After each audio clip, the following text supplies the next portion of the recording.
Olá, o Código de Processo Penal brasileiro é de 1941. Uma comissão especial elaborou um anteprojeto que agora está no Congresso Nacional para ser discutido e votado. A expectativa é que em 2010 tenhamos um novo Código de Processo Penal. No programa de hoje nós estamos recebendo o professor Luiz Fernando Pereira Neto, professor, mestre da Faculdade de Direito da Universidade de Passo Fundo. Professor Luiz Fernando, obrigado pela presença, que bom que está de volta e que a gente possa conversar depois de uma temporada fora de Passo Fundo, professor. Obrigado, Rogério. Minha saudação inicial a todos os telespectadores da UPF-TV. Professor, olha, estamos vivendo um momento importante no direito penal, né? Um anteprojeto já foi feito por uma comissão especial e agora ele está no Congresso Nacional para ser discutido. O nosso Código de Processo Penal é de 1941. Exatamente. Há décadas já, a comunidade jurídica como um todo tem exigido uma reforma muito profícua do Código de Processo Penal. Não só ele também, mas o Código Penal brasileiro, a sua base toda é de 1940 e aí reformado na sua parte geral em 84. Mas ainda assim, o direito deve acompanhar todos esses movimentos sociais que estão sendo muito intensos nesta área de ciências criminais, né, como um todo. E esses valores é que deviam ser rediscutidos. Agora, neste ano, nós finalizamos em julho, através de uma comissão formada por juristas, por políticos, enfim, juristas de todas as áreas, delegados, promotores, juízes de direito, etc. E aí foi entregue nas mãos do Congresso Nacional para que agora, então, as discussões naquela casa tenham um rumo e aí a expectativa é que em 2010 a gente possa ter um novo Código de Processo Penal. Professor, qual deve ser a tendência desse novo Código de Processo? Pois é a preocupação que se tem justamente pela forma legislativa que nós atuamos. É de ciência de toda a comunidade que as deficiências legislativas são muito grandes, no sentido técnico mesmo, aceptivo da palavra, de maneira que o projeto em si, ele está muito bem feito, mas o nosso temor é que agora, com as discussões e a entrada dos lobbies, dos interesses, etc., classistas principalmente, né, de uma tendência mais punitivista, de uma tendência mais liberal, acabem deteriorando muito daquilo que foi estudado e muito daquilo que foi apresentado. Agora, no plano ideal, o que nós esperamos? Esperamos um código que tenha uma preocupação constitucional, uma constitucionalização, a exemplo do que mais ou menos o Código Civil já efetuou, né? Nós queremos uma constitucionalização da norma instrumental.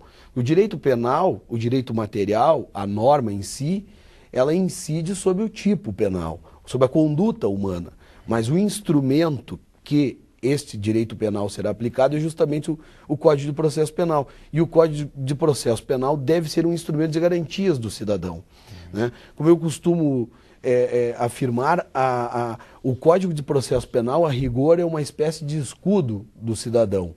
Ou seja, a partir do momento em que ele se vê processado, evidentemente que deve ter todas as suas garantias individuais preservadas para que nós tenhamos a justiça, né? Para que nós tenhamos a maior proximidade possível de uma pena justa, sob pena de nós termos a injustiça e também o descumprimento da própria legislação. Professor, quais são os pontos polêmicos que o senhor já visualiza nesse anteprojeto que está no Congresso Nacional?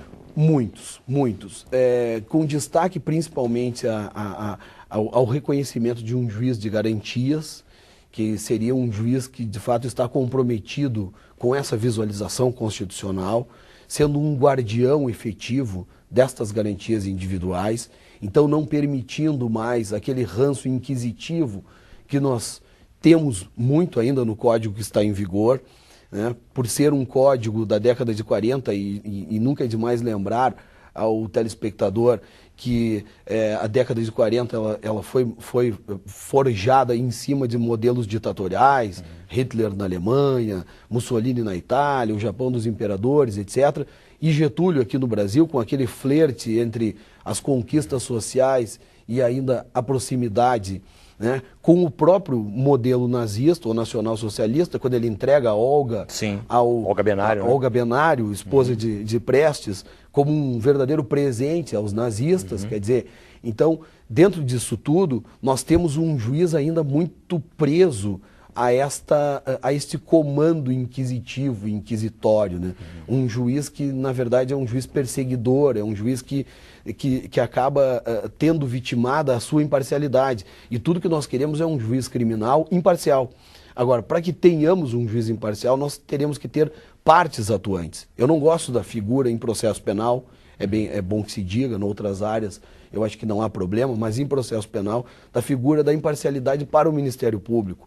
Me parece que o Ministério Público, quanto mais parcial, defendendo os interesses da vítima, da sociedade for, melhor. Agora, para que a gente tenha essa figura pura de parcialidade aí, nós temos que também ter uma defesa extremamente combativa. E aí, nós teremos na base duas partes, como uma espécie de um cabo de aço, cabo de força, também chamado por alguns, e aí no vértice dessa pirâmide o juiz como uma figura espectadora, inerte, uma espécie de um árbitro, como o árbitro de um jogo de futebol. O grande árbitro é aquele que não aparece, né? Porque ele não é protagonista, ele é apenas o árbitro, ele é apenas o vigilante das regras do jogo. É assim que o juiz no processo penal tem que se comportar. Ele não pode ser protagonista, ele não pode ser um ator, e sim um espectador. E nesta condição de espectador, apenas zelando pela regra do jogo, ele teria condições de manter a sua imparcialidade e aí dizer a quem tem direito, dar o direito. Esse tem sido um ponto polêmico, né, professor? Extremamente polêmico, extremamente polêmico. Eu até acho bastante difícil que esta parte, esse título do juiz de garantias, que é uma tendência europeia, já há muito tempo, diga-se de passagem, a Europa desde a década de 80 tem se preocupado com uma visualização processual penal muito diferente da nossa, com destaque para a Espanha, com destaque França, destaque Portugal, né? Países latinos que têm uma cultura na base muito semelhante à nossa, na base ao menos, com problemas, evidentemente temos problemas sociais que eles não têm, mas o nosso direito é calcado principalmente nesse país e também na Alemanha, né? Que é o caso do direito material, que é o caso do direito penal. Agora, eu duvido muito que não tenha uma descaracterização, principalmente nesse ponto, do juiz das garantias. Afinal de contas, a sociedade cobra algo que não vai nesta linha de entendimento. A sociedade brasileira hoje cobra a priorização a todo custo, entendendo que o direito penal seria uma espécie de um faxineiro social. E quando, na verdade, um juiz não é um vingador, um juiz não é um justiceiro.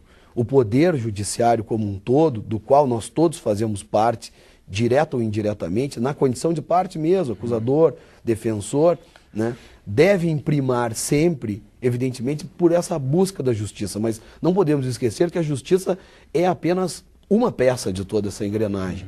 Ela não tem essa força.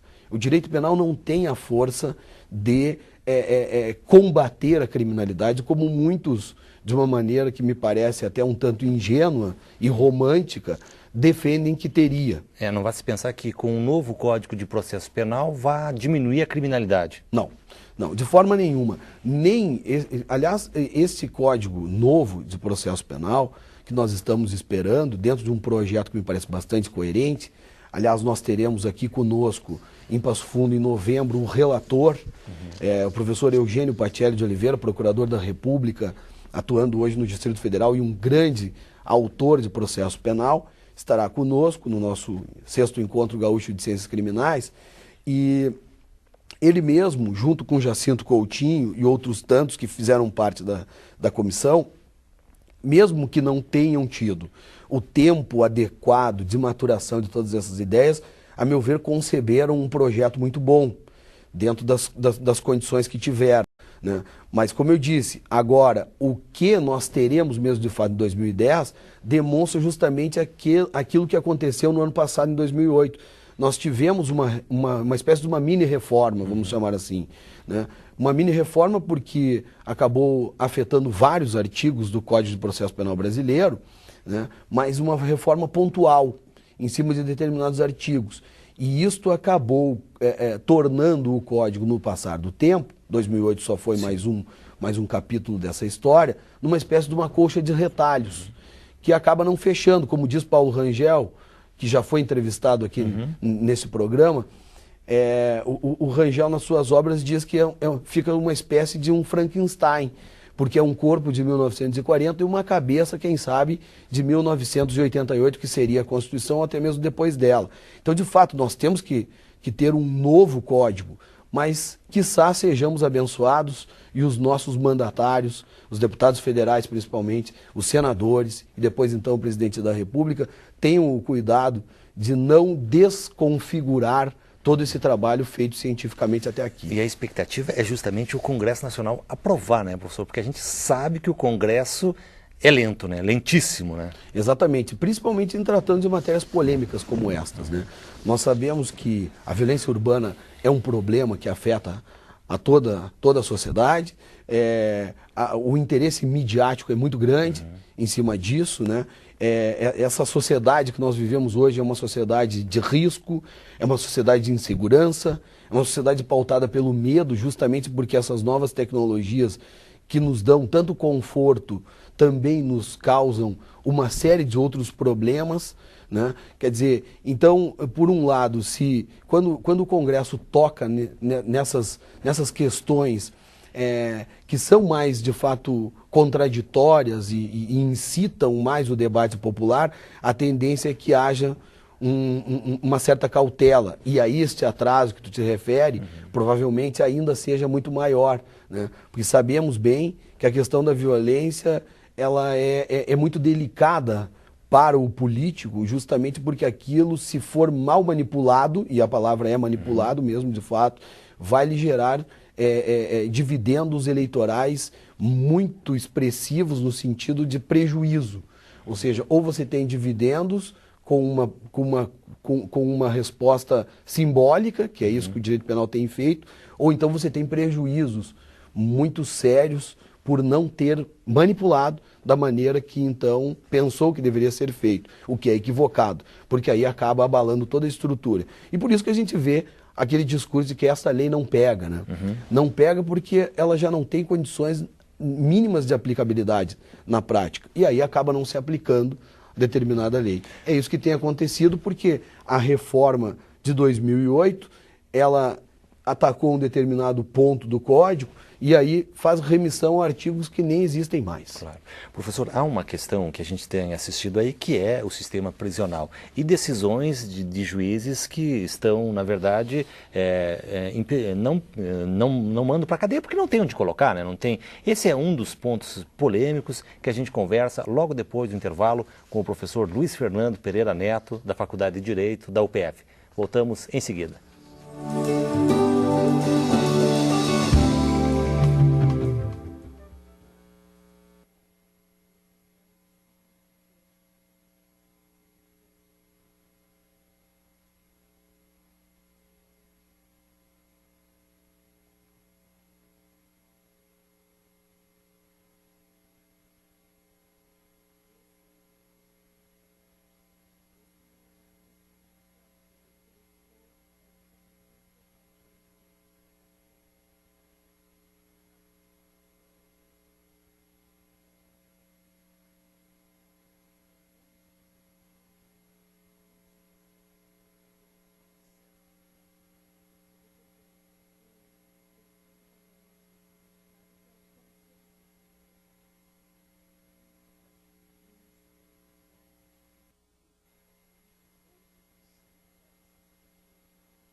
No programa Direitos desta semana, nós estamos recebendo o professor Luiz Fernando Pereira Neto. Professor Luiz Fernando, as recentes decisões judiciais em soltar ou até mesmo não prender criminosos por pura falta de vagas e também das más condições dos presídios.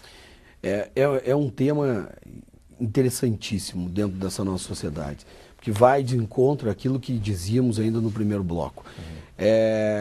No sentido de que esta sociedade que nós vivemos, hoje, que cria todos esses medos, gera uma necessidade enlouquecedora de prisionização. E esse é o primeiro ponto nevrálgico. prender alguém apenas quando for necessário. Apenas quando aquele cidadão não tiver condições de continuar convivendo com aquela própria comunidade. Ou seja, delitos de violência, ou delitos cometidos com grave ameaça, ou com uma gravidade mais extremada.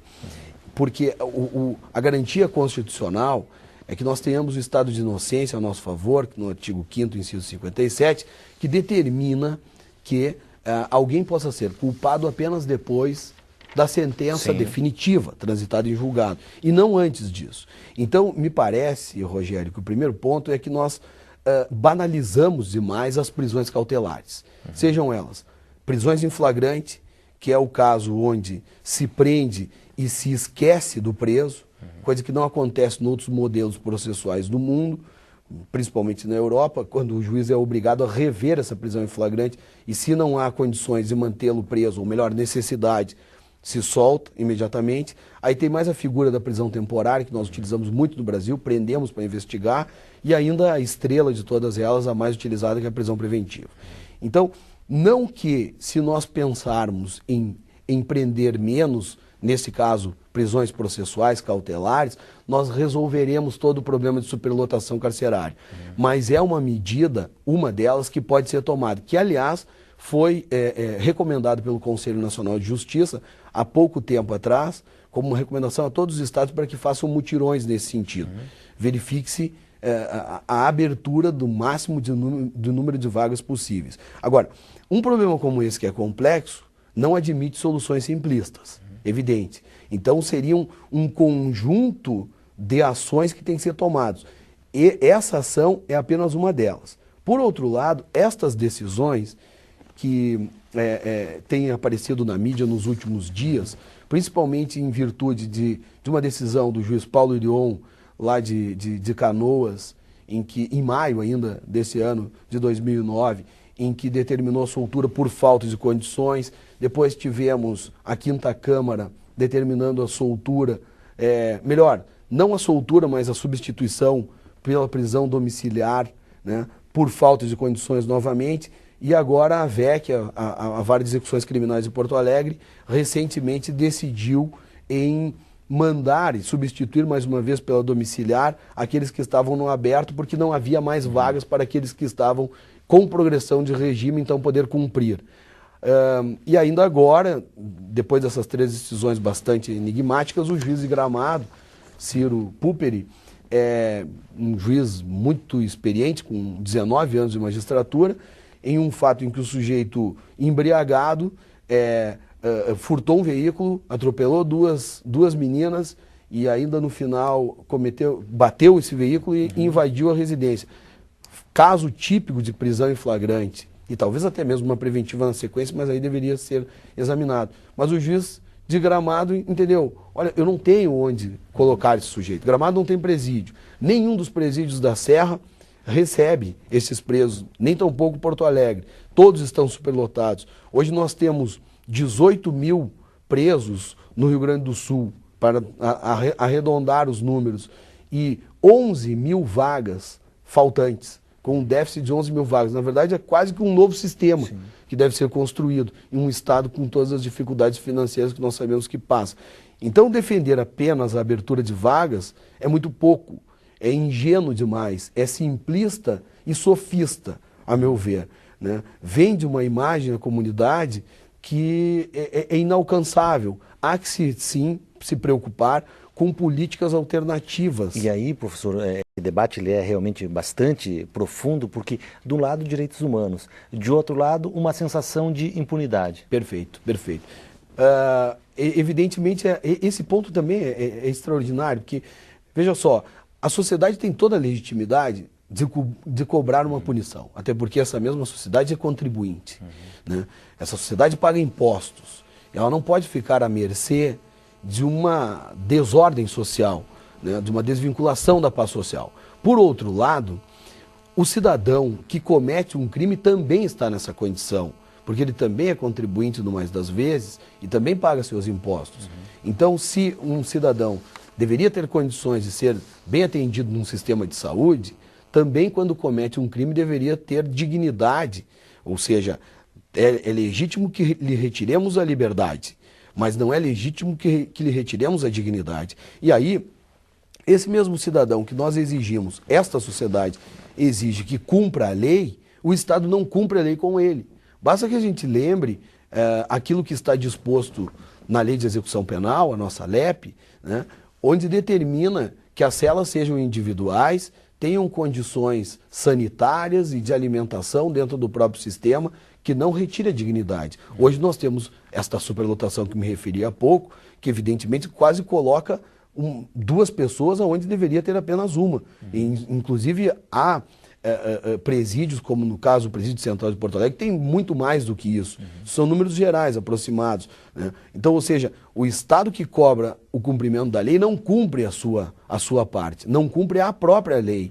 Lembramos que, alguns anos atrás, naquela situação em que o primeiro comando da capital, o PCC, impôs um caos a São Paulo, a cidade de São Paulo, aquele manifesto do PCC era apenas no sentido de cobrar do Estado o cumprimento da lei.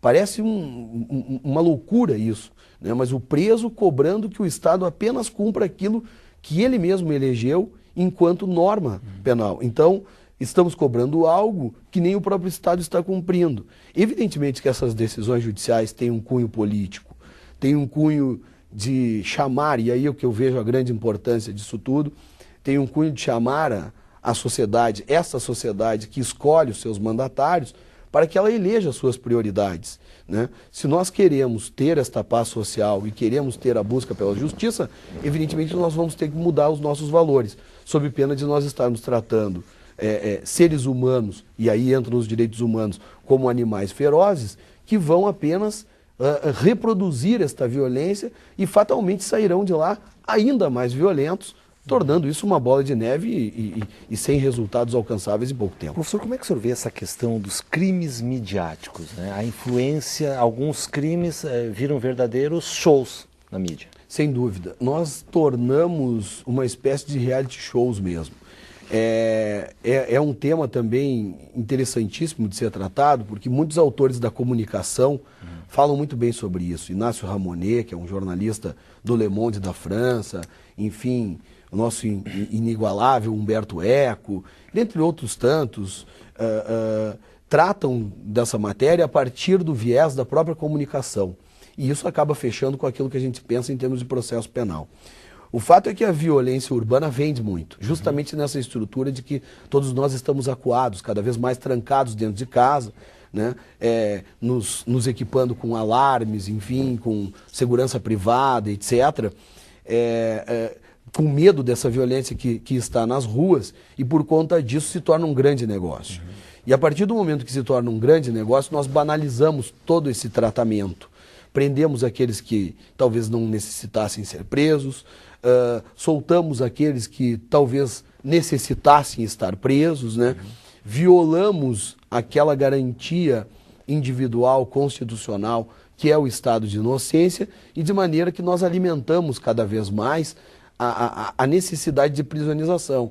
O que aconteceu nos casos agora, Nardoni e Eloá, foram exatamente isto. No caso Eloá, inclusive, a mídia chegou a tomar as rédeas da própria negociação, fazendo ligação para o telefone celular daquele sujeito, o Gutenberg, que estava sob posse de duas meninas reféns, e ele perguntando se estava ao vivo para o Brasil todo.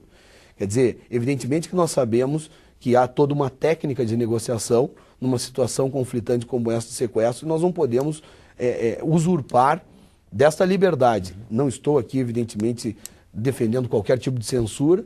Eu acho que a liberdade da imprensa... Uma coisa é a informação. Sem dúvida. Uma coisa é a informação. Outra é o show, né? Exatamente.